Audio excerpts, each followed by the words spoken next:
Welcome to the This Mum Loves Tech podcast, the go-to show for female business owners who want to simplify tech and get the support they need to grow their online businesses with confidence. I'm Nicola Walsh, your podcast host. I'm also a mum to two cheeky boys and I love tech, so you don't have to. I'm here to share actionable tips, tools and strategies that will help you streamline your business and make the tech work for you. So whether you're watching after the kids have gone to bed or listening while on the school run, let's dive into today's episode and make tech that little bit easier. Hello and welcome to another edition of This Mum Loves Tech. And today I am joined by Lucy McGrath, who is a coach and yoga teacher. And what she's going to do talking to us today is about how she combines both of those things, like working on your mind and your body at the same time. So I'm really excited to have Lucy joining me on the podcast today. Hello, Lucy. Hi, Nicola. Thank you so much for having me. Really happy to be here. So before we get too much onto like how it all works with combining the mind and body, tell us a little bit about how you got into this. Like, how did you start doing what you're doing now? Well, that's great. Thank you for that. I was a teacher for 26 years. So I worked in mainstream schools mainly, but had a focus on special educational needs. And during that time, as I've become as a classic and mature teacher, more experienced and with more training, I ended up coaching and mentoring other teachers, like new teachers in schools. But I've also led teams for young people who needed extra support in terms of their learning styles. Additionally, in my final role in school, before I left school to start my own business, I actually was working in a school for children with social, emotional, mental health needs. So I had an awful lot of training around trauma, and I'm a trauma-informed practitioner. I'm keeping that accreditation going because it's just so important to the work I do. And it's something I believe, we all kind of need to learn more about, actually. So I was a teacher. I've always been a teacher. When I was little, I used to line my toys up and pretend that I was listening to them read. My mum is a teacher. My grandmother worked in school as well. So it's like a thing.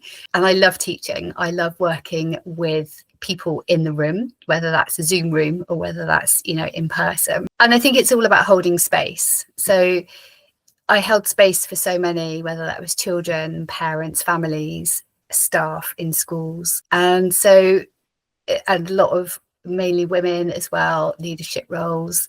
And so I came into this particular part of my life and teaching in a different form, yoga teaching, because I actually went to live in America for a couple of years. And when I was there, I realized that I had been quite unhappy for quite a long time.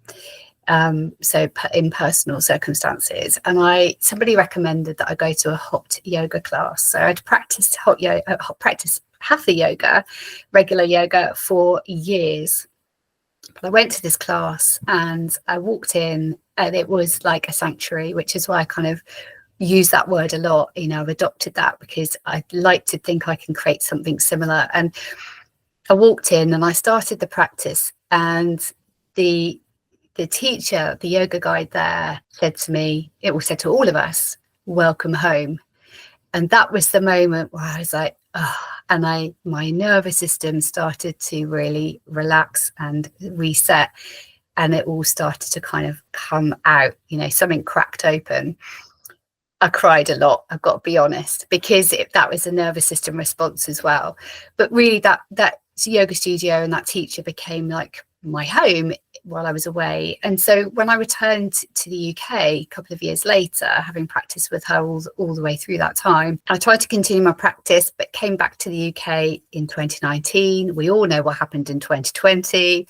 So I couldn't go to a yoga class, but I was then working with these children in an SEMH school. And so that combined with my yoga practice, all the work I did around nervous system regulation and trauma, I got to a point in my life where I thought, actually, this is the direction I'm going in. And I shifted really from teaching children and working with children and families to working with women predominantly, although I do have men that come to my actual classes, and trying to teach yoga a couple of years ago. Oh, that's really interesting that it was, I didn't realize you'd gone to America and had that almost like life-changing moment, really. It was. So you done your yoga training, and you then set up your own business. How did you find doing that?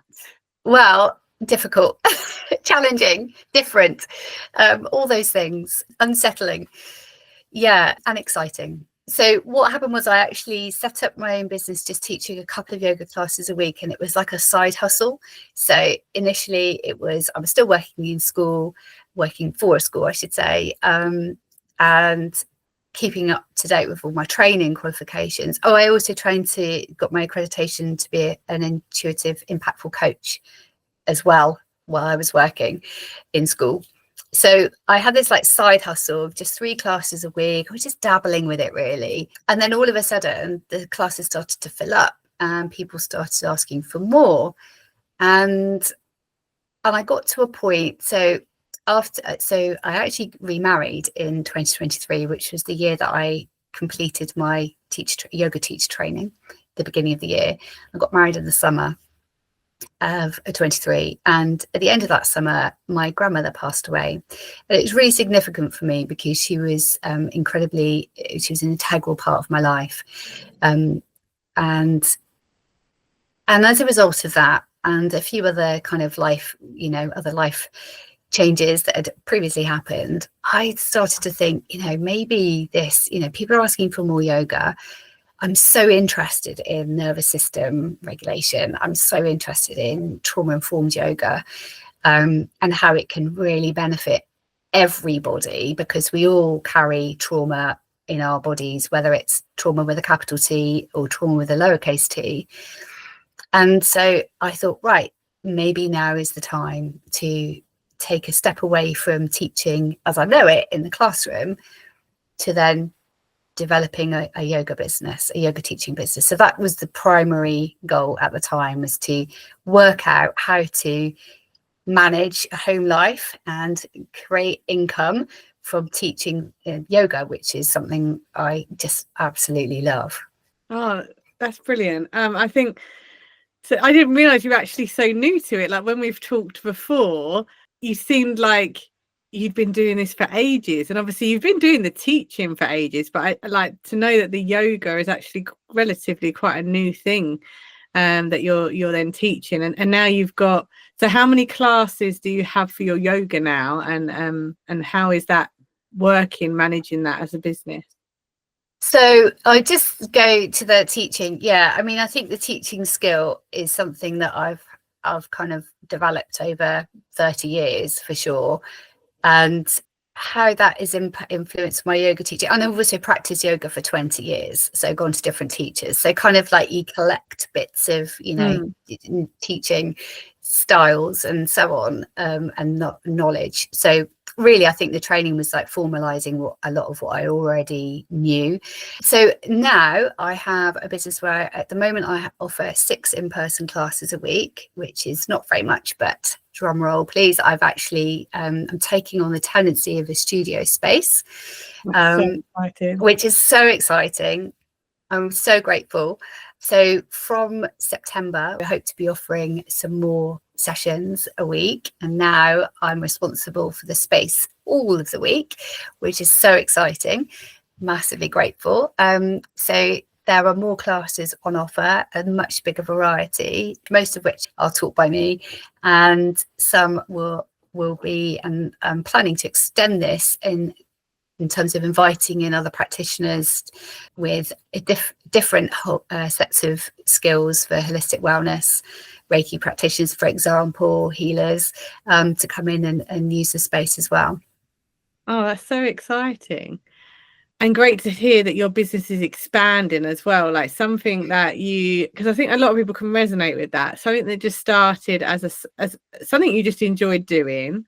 Mm-hmm. So you started it, like you said, as a side hustle, and it's now grown into something, and now you own a studio, so that's really cool. And do you still do any of the school teaching, or are you now completely out of the school? No, I'm completely out of the school. I actually left the school in August 2024. Oh wow. So how does I know the life coaching, you said you qualified in that as well. So what was your reasoning for bringing that in, and how does that connect with the yoga?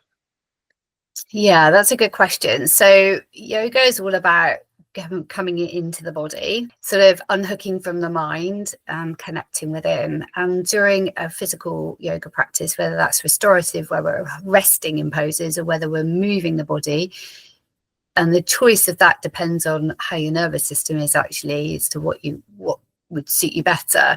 But this whole nervous system regulation thing and getting to know and connecting with your body is then what it does is it then gives you the space for things to come up. So things naturally come up. For example, when I walked into that studio for the very first time in America, something literally cracked me open about that practice. And it was because it was a type of movement I'd never practiced before in yoga. It was hot, it was kind of spicy, it was quite intense. And it was obviously what my nervous system needed in order to start to release what I needed to release, which my body had stored for a long time. So yoga has that kind of somatic effect on the body anyway, this releasing and resettling of the nervous system. But during that, sometimes things come up, thoughts, feelings, emotions. And so that's how it ties in with the coaching. I don't just do talking coaching, because I believe that bringing the movement in is what helps the body for us to unlock what is stored in the body that needs to be shifted before we can actually start to make the changes that perhaps and choices that we want to make for our lives. I think it's really interesting that you are putting the two together, because often people do focus just on the mind or just on the body, and obviously they are connected.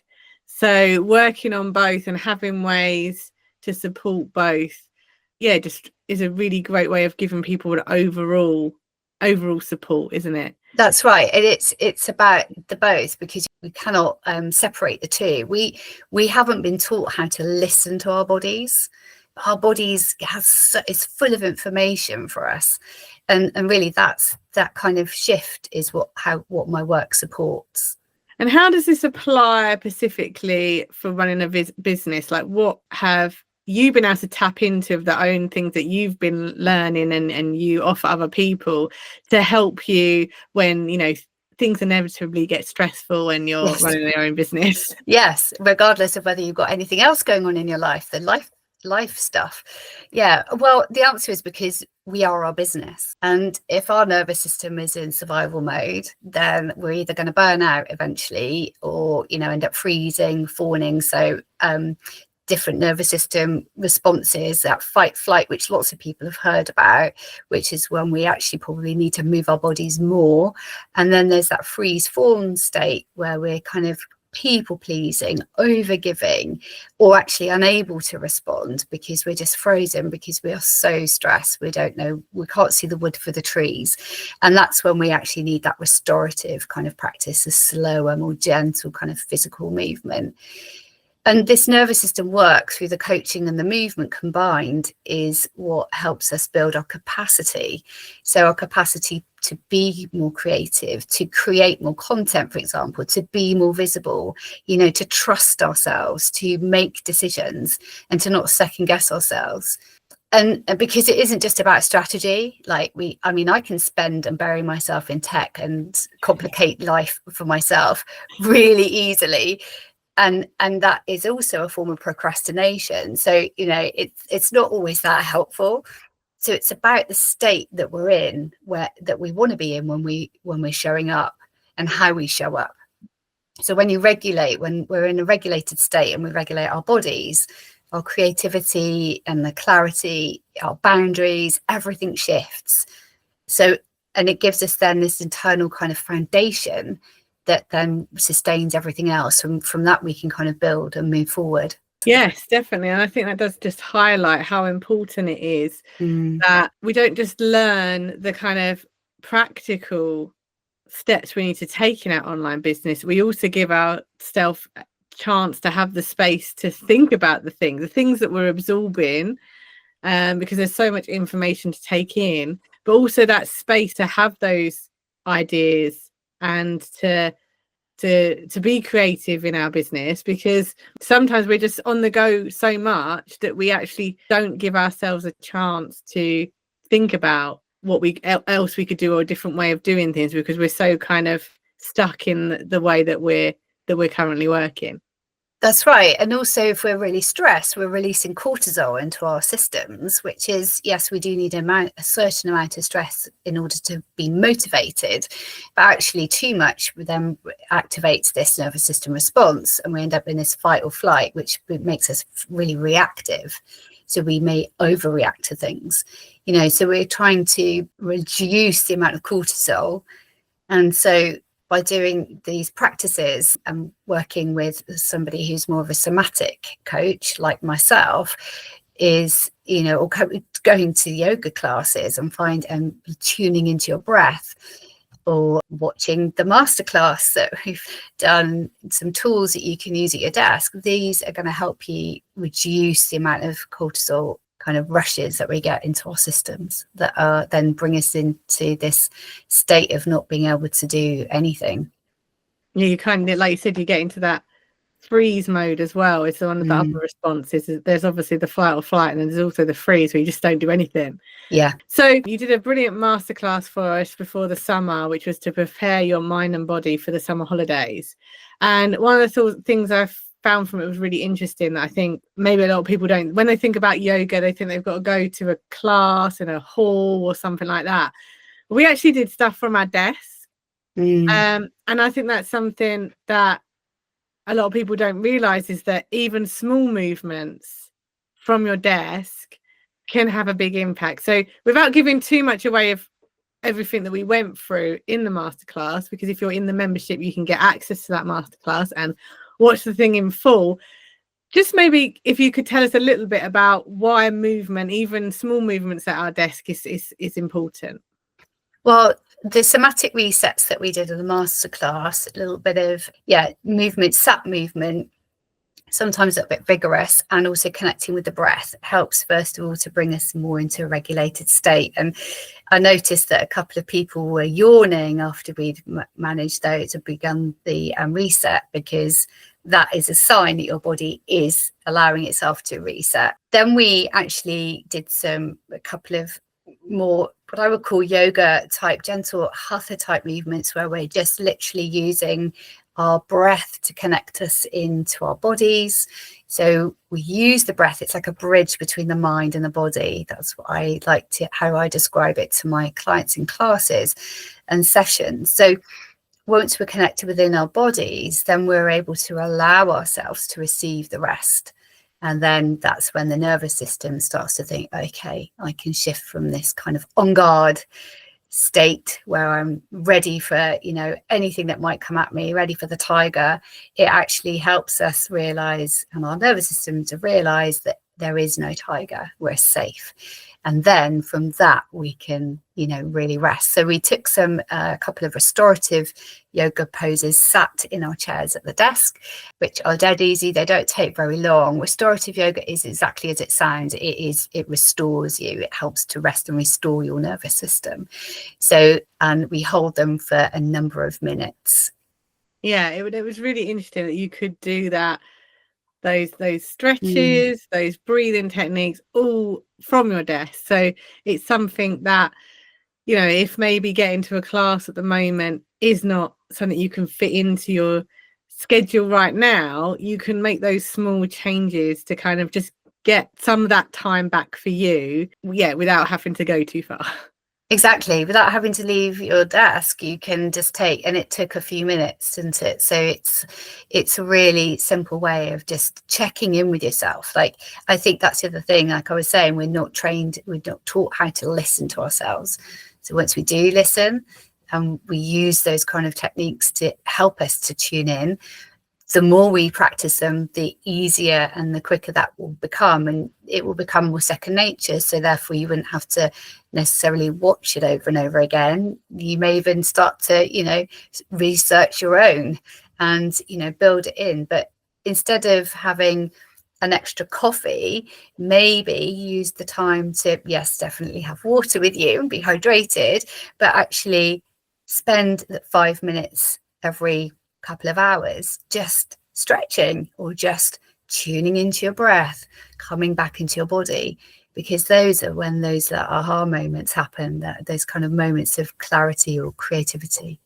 Yeah, because I did mention on the call, I had a moment where I was trying to put my son to bed, and it took like an hour, and there was nothing. I didn't want to move because he was in that stage where he wasn't quite asleep, but he wasn't like awake, but he knew I was there. So if I moved, he was going to wake up. So I just had to lay there, and during that time, I just got loads of ideas because there wasn't anything else I could do. I didn't have my phone with me to distract me. I was literally just laying there staring at the ceiling. Yeah. Yeah. So actually that was a bit of a gift in a way, wasn't it? It gave you some time, and then look what happened. Yeah, exactly. So if you are interested in watching the whole of Lucy's masterclass that she did, it is in the membership library. We can't come onto This Mum Loves Tech and not talk about your tech, and you have gone on quite a journey with your tech today. So tell us a little bit about your tech journey over the last couple of years as you've been, you know, starting your business as well and realizing the tech that is involved. Yeah, so talk about innocent. I had very little idea. I thought it was just all about teaching yoga, which is something I'm very much in my comfort zone around. You know, I've always been someone who absolutely thrives with real people in the room. Although obviously post-COVID and during COVID, I became very savvy, you know, and skilled around delivering lessons online. That was kind of the sum total, really. So starting my own business really meant I had a lot of learning to do. And I think if I'd known beforehand, I probably would have maybe tried to get things in place sooner. But, you know, it all happened in the right time for me, I think. But I didn't realize it sort of meant learning a whole new language, which is exactly how I've experienced it. And that wasn't kind to my nervous system in the beginning. So I really kind of used my practice a lot. So really, I think the first thing that came to me that I felt I needed to do was kind of gather. I needed a booking system, but then very quickly I realized I needed to do something with the information I was gathering from the growing number of clients that were interested in my classes. And so that obviously led to me learning that an email mailing list was the best way to kind of keep in contact with my clients. So enter stage left MailerLite because I found out it was free. Somebody recommended it to me, and I just remember opening it and closing it almost immediately, thinking absolutely not. I'm just going to email everybody from my personal email address. And then I realized that because obviously working in school, that doesn't conform with GDPR. And so I thought, I'm going to have to embrace this. I watched some of the training videos that they do, and I was absolutely lost. And I know you're smiling because you know how lost I was. So really, I think it was just really fortuitous that I found you in a group, and I just so happened to ask you something. Did I directly message you? I think I did. And yeah, so I had a power hour with you to start with, and you helped me sort it out. And then it kind of grew from there, didn't it, Nicola? Really, you know, if it wasn't for you, I think I'd still be stuck, absolutely stuck. I was completely lost. But then after like a couple of hours of working with you, your guidance and your patience and knowledge, you know, I'm now able to create my own lead magnets and email campaigns. And that's brilliant. I think obviously you've got the techniques to help you when you do get stressed. But understanding that it is a new language, and a lot of people when they come into tech, they feel like they should know it. And it's like, actually, you know, you see from the background you've got with the schools and the teaching, you know, it takes time to learn this. And it's okay if you don't know it from the start, but you can learn it. Yeah, and it's okay to ask for help as well. I think, you know, being kind of an independent woman, and I wanted to get everything right, because that's very much the kind of culture in terms of like working in schools. Actually, is a lot of pressure around doing a good job. And you know, as well as because I was doing my coaching training at the same time, and I was unpacking a lot of beliefs and values and stories that I tell myself, and that's, you know, work I bring into my coaching now as well. You know, because I was unpacking all of that, I was actually able to apply that to the situation, and kind of, instead of actually saying, oh, I can't do this, I don't want to do this, I'm just going to, you know, put it back in its box, I was able to reach out and ask for help.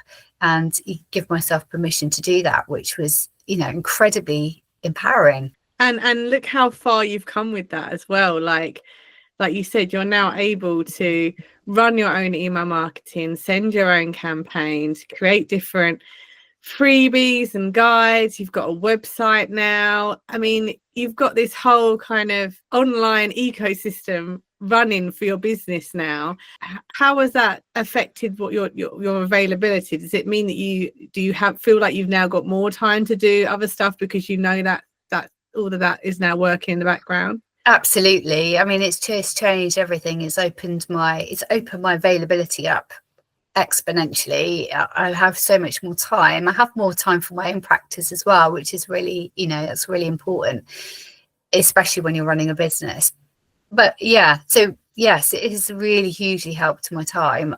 I can set things in motion now. I had a successful automation sequence going through during the school holidays for my 6-week teacher reset rebalance series, which is an audio series. And I thought, honestly, if I hadn't learned how to do that from you, I would have been there every week for 6 weeks, writing the email, sending it out, so that saved me hours. And so yeah, it's massively helped my availability. And I know that, and also I'm more efficient, so I'm quicker at it. Yeah, and that does come with practice. Yeah, absolutely. And the same with like yoga and stuff. When you do your first class, I do like yoga and stuff, and found that when you first started it couldn't touch your toes and all that kind of stuff. But as you practice it, your muscles, warm up and stuff, you're able to then do more than you could. And I think that's the other thing. It's about the way we talk to ourselves. So yoga, when I tell people I teach yoga, the first thing they usually say to me is, I can't do yoga, I'm not flexible. Yeah. But that's kind of part of the point. And you wouldn't say to yourself, well, I don't go to the gym because I'm not strong, I can't lift weights. But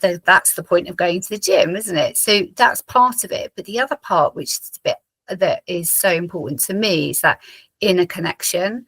So the inner connection that we get from practicing yoga and from somatic coaching actually then has the rollout effect into our business, because when we're connected within, we're able to tell ourselves a different story or change a narrative, which then opens up the door to ask people like you for help. Yeah, brilliant. So I think we have touched on it a little bit, and I think I may know the answer, but what would you say is your favorite tech tool that you now use?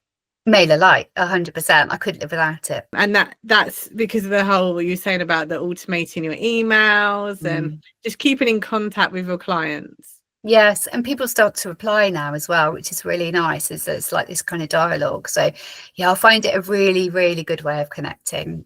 And that again is the whole basis of my work, is about connection, so inner connection, but also connection with other people outside of me. And so, yeah, that is the tool that I would recommend and use above everything else. And I think it's important to realise what you're saying there is some people feel like if they do start automating things and sending things via systems, that they will lose that personal touch. But actually, it allows you to be more personal, because you can send things to certain people based on how they've come into your world. And like you're saying, you get those replies now, so you can start conversations outside of the email marketing platform. But if you'd had to have thought of an individual email to each person to get that conversation started, you would have probably never done it. Whereas by sending that initial email, it's got that conversation going, and you can now then connect with people deeper. Absolutely. Yeah, I love it. So I feel like we could talk about all of this stuff all day, the yoga and how it connects to the body, the tech and how you've overcome some of those obstacles to get the system set up that you do now. So I just would like to finish by telling a little bit about how people can find you, where they can connect with you, and how they can work with you if they are interested in maybe working and connecting their mind and their body together. Okay, so first of all, I do have a way to work with me for free, and that's a private Facebook group called The Soul Sanctuary with Lucy McGrath. So in there are kind of tips and tools for nervous system regulation, posted every now and then. It's a lovely, I call it a sanctuary because it's just a lovely group of women, really supportive and nurturing. And once a month around the full moon, I offer a yoga nidra session as well, which is live, but always the recording goes into the group. So that's kind of a way of working with me for free. My website, which is lucymcgrath.co.uk, is live, also thanks to Nicola. So that has lots of different ways of working with me there, but on there you'll see that you can work with me online in terms of coaching, and I also have coaching programs. I also offer walk and talks, which I can do via the phone. So we could be in different places and we could be walking, and I could be coaching you while we're walking, because that's a way of moving the body whilst we're working on the kind of mind stuff.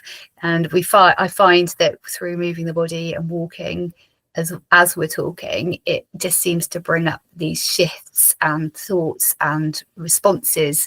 So not only is it kind of relieving things, traumas held in the body, and we're not talking about therapy, we're talking about coaching. The questions and the answers kind of come really easily through the walking and talking coaching. And I also offer Zoom coaching as well, online coaching. And where can people find you? They're not on Facebook. Are you on other platforms to connect with you as well? Yeah, so my Instagram handle is lucymcgrath.coach.yoga. So if you are interested in connecting with Lucy, all of those links are going to be in the show notes under this episode. So please do reach out to her. And if you're in the This Mum Loves Tech Facebook community, she's also in there, so you can tag her in any questions you've got and connect with her that way as well. So I just want to say, Lucy, a huge thank you for joining me on the podcast today. It's been a really interesting conversation. I think it's really important that we realise that the mind and the body are connected. Yeah, thank you so much for giving me the opportunity to share this. Yeah, I could talk about it all day as well, but we will have to go and get on with our other things. But thank you for having me, Nicola. I really, really appreciate it. And I hope that you will join me for the next episode of This Mum Loves Tech. So if you've enjoyed this episode and it's inspired you to get your email marketing started, but you would like some support with that without the overwhelm, then I would love for you to come to my free email list lift-off challenge. It starts on Monday, the 20th of October, and over 3 days, I'm going to guide you through how to start your email list and get the foundations in place in the right way. So if you've been feeling like you should build an email list, but the tech just feels too much, then this is the challenge for you. You're going to learn how to set up the foundations from the start, understand how email marketing actually fits into your business, and feel confident about starting your email list. I'm going to be going live each morning at 10 a.m. on the days of the challenge to guide you step by step through a task. Yes, there will be homework to do, but there will also be prizes for completing that homework. And my real aim of it is to really get you to get that email list going, making sales through your emails, and not having to Google how to do this or watching YouTube tutorial after YouTube tutorial, guessing what to do next. So if you are interested in joining the challenge, you can sign up for free at thismumlovestech.co.uk/challenge. And I will also put the link in the show notes below. And I really can't wait to help you lift off your email list and start building an audience that's off of social media, one that you own, and that you can start making sales through your emails. So if you've loved this episode, make sure you hit follow wherever you're listening or watching. And if you do come and join the challenge, please come and let me know that you have joined from the podcast. And if you have got any questions about this episode or anything else that I've spoken about, then please do also come into the This Mum Loves Tech community on Facebook. Again, I'll put the link in the show notes. Yeah, I just really want to help you get your email list up and running. It's a way of protecting your business outside of social media and making sales while you sleep. Your email list can run 24/7, even when you're not. And I want to make sure as many people take advantage of that as possible. So yeah, I really hope to see you in the challenge. And I also hope to see you on the next episode of This Mum Loves Tech.